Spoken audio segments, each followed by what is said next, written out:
Ram દાયરાને good morning, જય દ્વારકાધીશ। જો અત્યારે વાગી ગયા છે સવારના 10 અને બસ એ બધું કામકાજ મેં મારું બતાવી લીધું, માએ એનું કામકાજ બધું જો કપડાં વપડા ધોઈ નાખ્યા, એનું કામકાજ બતાવી લીધું, મેં મારું બતાવી લીધું, નાહી ધોઈ લીધું અને બસ જો માં આડાવડા થાય ધૂપ દીવા કરી લીધા।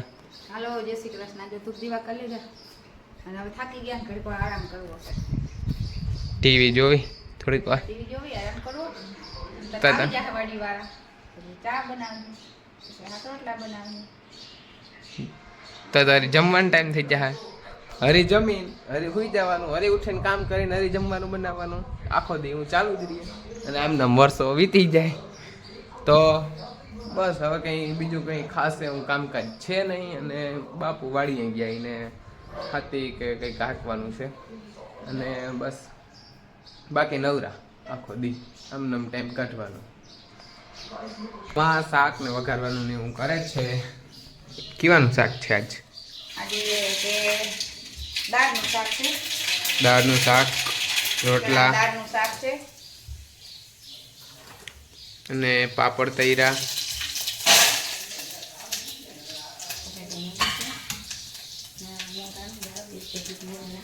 તો જો મસ્ત પાપડ તૈરા અને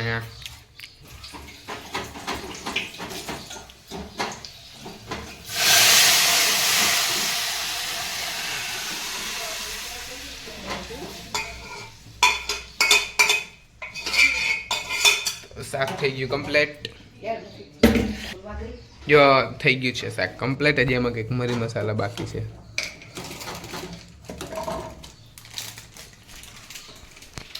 જો મની પ્લાન્ટ એમાં અહીંયા લગાવ્યો રસોડામાં, મસ્ત ઉગી ગયો। उसकी जगह पे उसको वापस रख देते हैं। થઈ ગયું કમ્પ્લીટ શાક। હવે આપણે ઓલા ગુંદાની સ્પેશિયલ વેરાયટી જોઈએ આજે, 5-6 દિવસ થઈ ગયા। આ કેમાં હું થઈ ગયું પાણી પાણી જેવું? ચાહણી છે, પાણી નથી દીકું। હવે આમાં શું કરવાનું થાય? હજી ત્રણ દી આને રહેવા દેવાનું, હા, પછી મસાલો વઘારવાનો અને પછી આથણા બનાવવાના। તો એટલે ખાંડ નાખી હતી બધી પાણી થઈ ગઈ એમ ને? ચાહણી આવવા માંડી।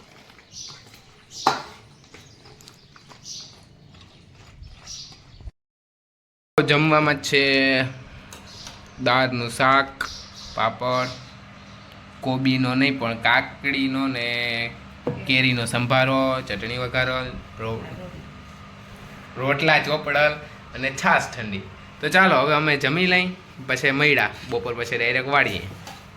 અત્યારે વાગી ગયા છે 3:30 ને બસ અમારે જવું છે વાળીએ ખાતર વાવવાનું, પાયથી લઈ ટ્રેક્ટરથી વાવવાનું થાય લગભગ તો। અને આજે લખનભાઈની છોકરી દેવાંશીને 5 મહિના કમ્પ્લીટ થઈ ગયા, મસ્ત શિવલિંગ ને એવું બધું બનાવ્યું હતું। મારે બહુ પહેલાં ત્યાં જવું હતું પણ પછી કામ આવી ગયું એટલે ના પહોંચી શક્યો, પણ આગળ વિડીયો આવ્યો હોય કામમાં મૂકું છું। મસ્ત જોરદાર કર્યું હતું, શિવલિંગ બનાવી હતી ને આજે 5 મહિના કમ્પ્લીટ થયા દેવાંશીના। તો ત્યાં જાઉં તો પછી રહી ગયું, પાછી ઘેર આપણે જાઉં ત્યારે ફાઇનલ બતાવશું અને અત્યારે હું એ વિડીયો પણ નાખું છું અને મારે નીકળવું છે વાડી।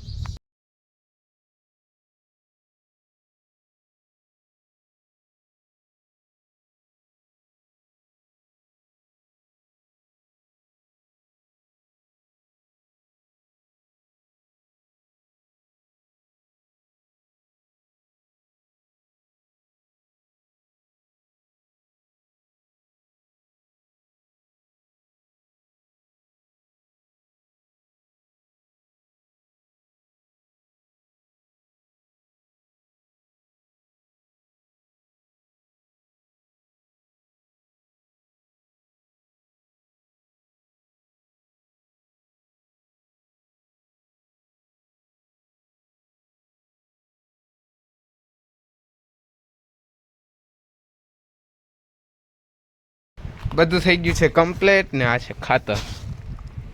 ડાયરેક્ટ ચામાં ઓલું ખાતર ભર્યું એ ડાયરેક્ટ ઘઉંમાં ચવડી હાલતી જશે અને ખાતર ડાયરેક્ટ વવાતું જશે। અને અહીંયા આ તૂટી ગયું હતું એ હું હંધવી આવ્યો ગામમાં, બસ હમણાં પૂઈ જ છું. મહિની બોયરી થઈ ગઈ છે કમ્પ્લેટ. બસ હવે રાજની તૈયારી કરવાની છે.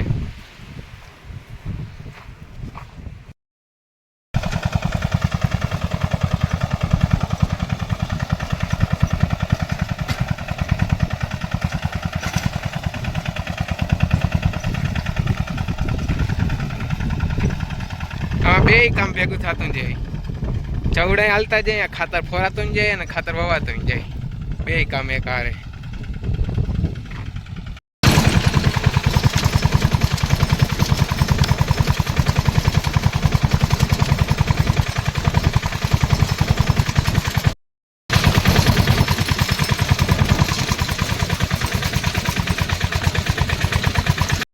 ખાતર વાવવું કમ્પ્લીટ ચાલુ થઈ ગયું છે અને મારે બસ હેઠે ઉભવાનું, ઘેરથી ખાતર ભરી આવવાનું અને ટ્રેક્ટર અહીંયા આવે એટલે એમાં નાખી દેવાનું.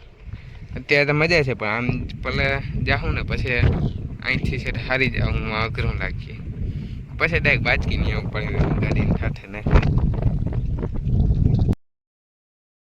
ખાતરે ઘણું બધું વવાઈ ગયું છે અને ખાતરમાં આવ્યો બ્રેક, આવ્યું હવે મશીન જીસીબી.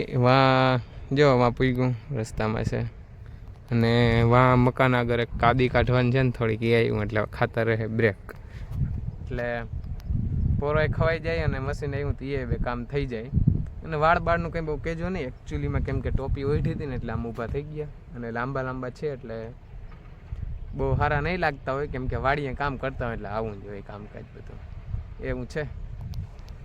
લગજો ખાતર હારતો તો હું ખોભાયાથી અને આવું મશીન આવ્યું. અહીંયા કાદી છે ને થોડીક અડધા વીઘામાં નથી, થોડીક જ છે, એ કાઢવાની છે. આજ માંડ વેત આવ્યો ને વરસનું રહી જાય.